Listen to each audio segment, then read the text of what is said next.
언젠가부터 내 어깨에 기대는 건 물론이고 내 몸에 베고 쿨쿨 잠을 자는 거야. 심장이 터지는 줄만 알았어. 그림처럼 예쁜 백인 아가씨가 잠을 자는 거지. 당시 그녀는 어엿한 남자친구가 있었고 지난번 제 사연을 채택해 주셔서 감개무량했습니다. 아이고 제가 감사드리죠. 보내주셔서. 그런데 제가 끝까지 경어체를 써서 읽는데 애로사항이 있겠더라고요. 그 와중에 19금 수위 조절도 했고 아무쪼록 감사드립니다. 안 하면 저희 채널 모가지가 날아가 버리기 때문에. 파트 1입니다. 직장에 들어갔더니 승질을 하면 같은 팀 선후배 남자들에게 2차로 안마를 데려가더라고. 그렇게 처음 가본 안마 시술소에서 아가씨의 표정을 잊을 수가 없어. 와, 오늘 황홀한 날이겠네 라고 할까, 아니면 오늘 일진이 사나운 날이네 하는 짜증난 표정일까. 당연히 후자였지. 계속 안 될 것 같다고 투덜거리는 거야. 그래서 나는 웬만한 경우가 아니면 업소에도 잘 안 가. 그래도 모든 사람들과 그런 건 아니야. 내가 그 정도는 아니라고 생각하는 것도 이유가 있지. 내 첫 경험은 문제가 없었어. 내 첫 경험 상대의 그녀는 키가 170이 넘었고 그녀도 첫 경험이었기에 처음이어서 아픈 거라고 생각했었을 거야. 나도 그렇게 생각을 했었고. 하지만 그 후에 사귄 여자들 중엔 도중에 끝내야 하는 경우가 있어도 나는 기꺼이 받아들이고 더 이상 무리하게 시도를 안 하고 깨끗이 포기를 해. 이렇게 나는 여자를 만날 때 오히려 속궁합을 최우선으로 중요하게 여기지 않게 됐어. 아예 기대를 접은 거라고 봐야겠지. 그런데 그렇게 선택하는 것으로 가장 큰 문제는 어처구니 없게도 내 와이프인 거야. 부모님 소개로 선을 봐서 4개월이 채 못 되는 시점에 결혼을 했으니 우리는 그야말로 혼전순결이었지. 혼수를 준비하기에도 정신이 없었고 결혼식 준비로 티격태격 하다 보니 합방할 여건도 안 된 거야. 결혼식을 마치고 인천공항 근처 호텔에서 첫날 밤을 치르는데 아예 안 되는 거야. 도저히 안 되겠대. 그래서 오늘은 식을 올리느라 컨디션도 안 좋고 하니 외국에 나가 하기로 하고 포기했어. 근데 신혼여행을 가서도 실패했지. 어디 구경도 안 하고 어떻게 좀 해보려고만 했는데 이미 위축이 돼서인지 와이프의 문은 굳건해진 느낌이었어. 5박 6일 동안 단 한 번도 못 해보고 귀국하는 심정을 너희들이 알아? 귀국해서 신혼집에 안정된 분위기 속에선 되겠지 했지만 역시 실패였어.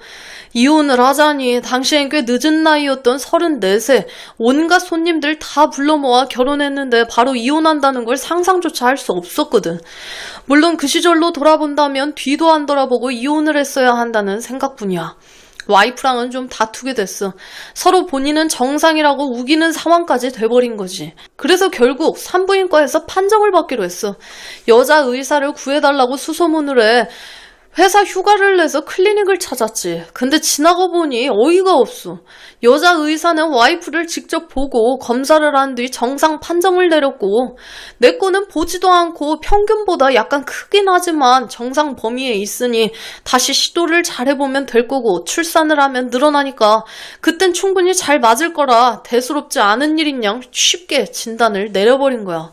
그 진단을 받으니 일단 다시 편하게 시도는 해봤지만 당장 됐던 건 아니고 6개월쯤 뒤에 드디어 성공을 하게 됐지. 6월에 결혼을 해 12월에 합방을 한 뒤 9월 말에 출산을 했으니 바로 임신까지 돼버린 거야. 이러니 무슨 신혼생활이 있었겠으며 부부의 정이 쌓이겠어.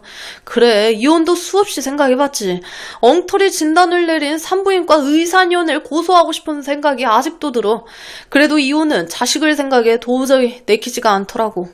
그래서 할렐루야 사이코 여사님도 만나게 된 거고 그 여사님은 자기 후배 친구들을 소개하기도 했던 거야. 자, 이제는 파트 2예요. 하지만 나에게는 좋은 기억도 없지는 않아. 나는 부모님이 미국에 사신 덕에 미국에서도 대학을 좀 다녔지. 대도시 뉴욕에서만 지냈으니 인구가 적은 소도시에 가면 한국 유학생들이 없어서 영어 배우기가 수월할 것 같아 켄터키주의 그야말로 어느 작은 시골 마을을 수소문해 홈스테이를 했어. 영화 길버트 그레이프에 나오는 것과 비슷했지. 광활한 옥수수밭 사이 길가에 아담하게 통나무로 만들어진 집이고 마당에는 말, 강아지, 토끼 등을 키웠지. 그 집엔 딸과 중딩, 초딩 아들들이 있었고 엄마, 아빠 아빠는 병원 간호조무사와 석탄 나르는 운송회사에서 야간 작업을 하고 밤 1시가 넘어 퇴근을 했어. 딸내미는 아주 미인이었지. 엄마가 지역 미인대회에 나가 입상할 정도의 미인이었는데 젊을 때 혼전 임신과 출산을 하고 그렇게 낳은 딸이니 당연히 엄마를 닮아 예뻐. 그 남자하고는 헤어지고 재혼을 해서 아들 둘을 낳았던 거야. 하여간 딸은 학교 수업을 마치고 동네 피자헛에서 일을 하고 밤 11시가 넘어 집에 오는 거야. 자기가 몰고 다니는 중고차 기름값이며 데이트 비용 등 용돈을 벌려고 일을 하는 거지. 대학 진학은 아예 포기한 상태고. 공부를 엄청 잘하거나 부자가 아니면 대학은 꿈도 못 꾸는 동네야. 한편으로는 부모에게 손 안 벌리고 빡세게 일하는 게 안쓰럽기도 하고 기특하기도 했어. 아침에 등교해서 집에 오는 건 밤 11시가 넘은 시간이니 동생들은 2층 방에서 자고 있고 일 마치고 돌아온 딸은 마루 카페트에 앉아 그날 받은 팁으로 받은 동전들과 꼬깃꼬깃한 1달러 지폐들을 일일이 세며 그날 일들을 나에게 미조알 고조알 늘어놓는 거야. 내가 엄마 역할을 했던 거지. 진짜 재수없는 년이 내 손님을 지가 맡은 테이블로 채가더라? 쎄빠지게 부려먹더니 팁을 1불만 주고 튀었어. 내가 엄청 잘해줘서 팁을 그렇게 짜게 놓고 갈 리가 없는데 다른 년이 쎄벼간 것 같아. 등등을 말이야. 나는 100% 이해하진 못했어도 알아듣는 척에 추임새를 넣어가며 열심히 호응을 해줬어. 그러고선 나와 같이 소파에 앉아 TV를 봤어.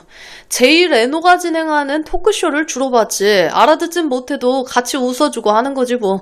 그 덕에 영어는 좀 배웠고. 같이 TV를 보는 것도 잠깐 직접 장작을 패서 넣은 통나무가 타들어가는 따뜻한 벽난로 온기에 이 아가씨는 스르륵 잠이 드는 게 정해진 수순이야. 언젠가부터 내 어깨에 기대는 건 물론이고 내 몸에 베고 쿨쿨 잠을 자는 거야. 심장이 터지는 줄만 알았어. 그림처럼 예쁜 백인 아가씨가 잠을 자는 거지. 그러다가 엄마가 퇴근을 하면 툭툭 털고 일어나 엄마의 얼굴을 잠시 보고 2층 방으로 올라갔어. 당시 그녀는 어엿한 남자친구가 있었고 어떻게 아냐면 데이트를 마치고 남자가 차로 집에 도착하면 집 앞 자갈밭 밟히는 소리가 드르륵 나고 현관문 센서 등이 자동으로 켜져. 집 앞인 거지. 그러고선 둘이 작별의 키스를 최소 5분 이상 하는 게 일상이야.